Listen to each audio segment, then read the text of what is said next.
Hey everyone, I hope you're doing well and staying safe during this time. If you're new here, welcome to the channel. Like I said, thank you so much for checking me out. If you haven't done so, please make sure to hit that subscribe button just right below the video. Cool, thank you so much. I really do appreciate it. And if you're returning, welcome back. Thanks again for your support. I truly do appreciate having you here.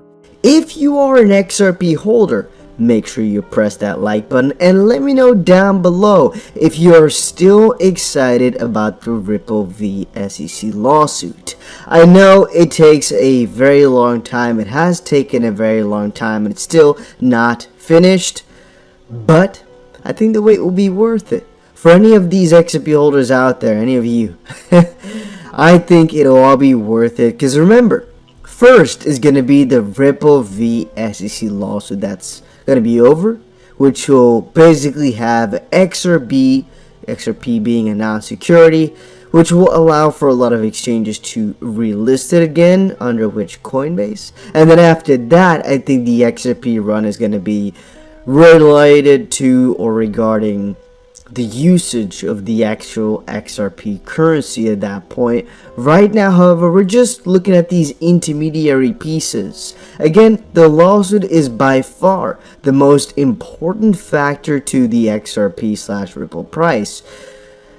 So yeah, I think it's rather important, even though we don't have anything too crucial yet. And if I'm not mistaken, the big crucial pieces are going to come out in a couple of days, I believe April 8th or so.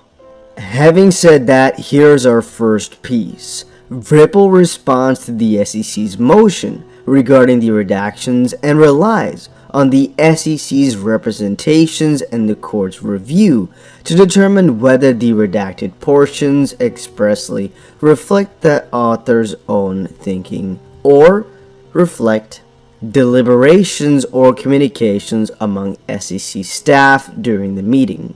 Essentially, because only the court and the SEC have seen these unredacted documents, Ripple must defer to the court to decide whether the redacted portions are in fact protected by the DPP. For clarification, this response is from all defendants, not just Ripple. And now the reason that this specific legal thing is rather difficult to express or to give our opinions about is because Ripple is basically coming back and saying, hey, SEC/court, we are relying on you guys to kind of figure this one out, as again, there's a lot of documents here which have been kind of kept in the background, which the public cannot see. It says right here as well, essentially because only the court and the SEC have seen these unredacted documents, Ripple must look and kind of give their hands or whatever to the court, because they are saying right now, Ripple, that the court's review, it's right now up to them, and the SEC's representations to determine whether the redacted portions, so the things that are kept from Ripple or kept from the public most importantly, expressly reflect the author's own thinking or reflect deliberations or communications among SEC staff during the meeting. Again, we cannot know. And then Rob XRP is asking, thank you, Philin. So we are relying on the judge in this current situation. When do you think the judge will answer back in regards to her analysis of these specific documents? And then James Philin said, I wish I knew. We are waiting for decisions on the motion for reconsideration, the motion to strike the supplemental expert report, the motion to compel turnover of Esterbrook notes, and now the redactions. So we're waiting for quite a couple of different things in the lawsuit. Interesting. There was a little comment right here. Thanks, James. Are all these Judge Netburns to decide, or Judge Torres involved too? And James Philin replies saying, the SEC is arguing that the motion to strike the supplemental expert report is for Judge Torres to decide. But it was actually addressed by another judge, Judge Netburn. Everything right now technically is before Magistrate Judge Netburn. Alright, so that was our first piece of update or so for the day. we have ourselves another one, and in the midst, James Fillon said SEC Yellen will be testifying before House Financial Services Committee on Wednesday and giving a speech on digital assets on Thursday. At the end of the day, guys, even though I'm not posting that many times about the Ripple v SEC lawsuit anymore, it's mostly because I don't want to bore you with all these intermediary parts, right? Right now, for example, we got ourselves two things. And since I kind of had a spot for right now on the channel, I thought it wouldn't be too bad if I made a video about it right now. I thought, hey, let's do a little quick update on everything that's going on. We're going to quickly cover as well what we think we are waiting for, even though we just covered all the specific parts that we are waiting for in that little comment that James Fillon already made. We're just waiting for a lot of different things. Now, this is the second part that came out a little bit later today, about an hour ago. And now it was like, you know what? There's two updates. I can't wait any longer. Let's quickly cover this. Magistrate Judge Netburn has ordered the SEC to submit its proposed redactions to the court for in-camera review no later than April 8th. Interestingly, there's one specific comment at the bottom right here which reads, "So she hasn't seen the redacted notes yet." Oh man, I've really had enough of this. Let's quickly see. So, the court has reviewed the SEC's letter requesting leave to redact portions of 4 sets of handwritten notes by SEC staff. The SEC is ordered to submit its proposed redactions for in-camera review by April 8th. So, the reason I kind of was a little bit confused was because the date at the bottom here said date March 14th. But I'm assuming that what changed right now is that she first, or like the 14th, for example, is when this debacle started. And then right now, on the 5th of April is when she basically gives her decision on that matter. As here over at the top, it says date filed the 5th of April. And again, that's just my assumption though, as I'm not a lawyer or I'm not giving you legal advice or anything like that. So once more, a small little conclusion is somebody asking, is this good? Not really. She wants to see what they want to redact, and then she will conclude if it is okay to do it or not, which kind of got me confused because I expected her to already have gotten it or so, because I'm not exactly sure what the previous Ripple letter would then be for if she hasn't even seen them yet. Then again, I am also getting kind of confused with all the dates in a row here, guys, as these are taken.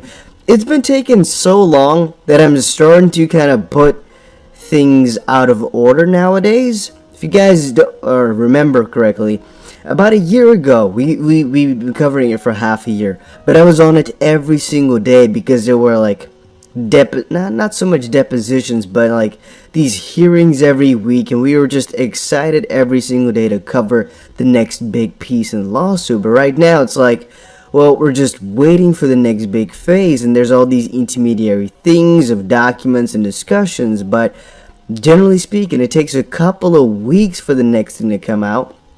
And so in the midst of these things, I kind of forget a little bit what has been provided or what has been approved and whatnot on the smaller scale. Of course, the bigger scale we do understand, and we'll definitely talk about more whenever there's something very important going on. But again, remember guys, I'm covering everything that I think is very important for you to understand or know. And as of this point, these are just two updates that are out there that are not necessarily important.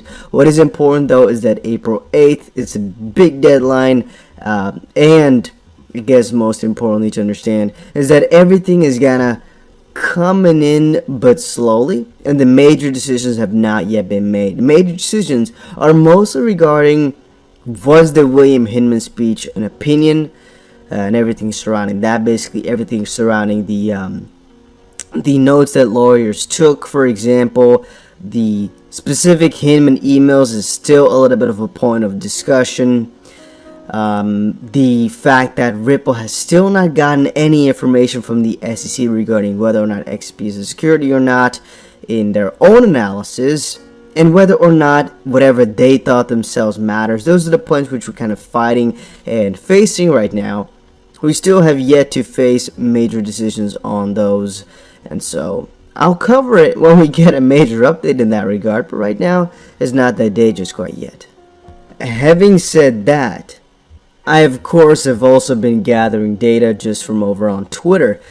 And there's a lot of fun things. For example, John Deaton here says the SEC's conduct and consistency lack clarity in its attempt to pick winners and losers within the crypto space should bar it from having jurisdiction over crypto assets moving forward.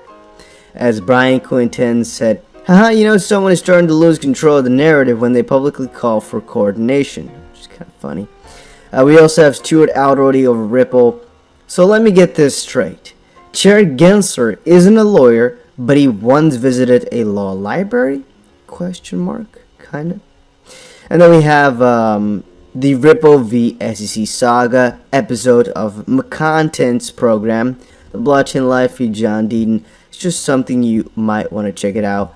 What do you think of it? Share your thoughts. Just a little video clip. Not exactly sure why I pressed the like on this anymore.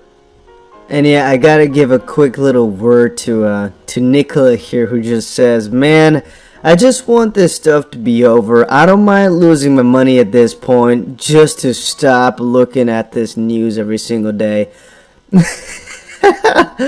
Yeah, no. I kind of agree in the sense that I just want it to be over.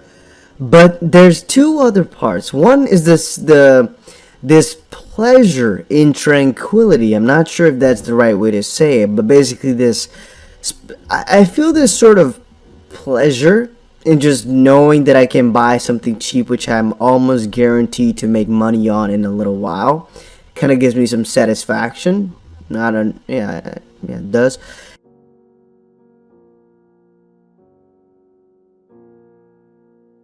I'm your guy. I will keep you posted. I'm your advocate. I'll be back on a daily basis, usually multiple times per day, with these videos to keep you updated with everything going on. So I hope you enjoyed the video. If you haven't done so, make sure to hit that subscribe button. Feel free to share any of my videos with your friends, family, social media, or anybody who may care to listen. Thanks so much for your continued support. I'm always here for you. I want to help you through this time. So thank you so much for continuing to choose me. Enjoy your day, stay safe, and I'll catch you again probably in a couple hours. Thanks, everybody. See you later.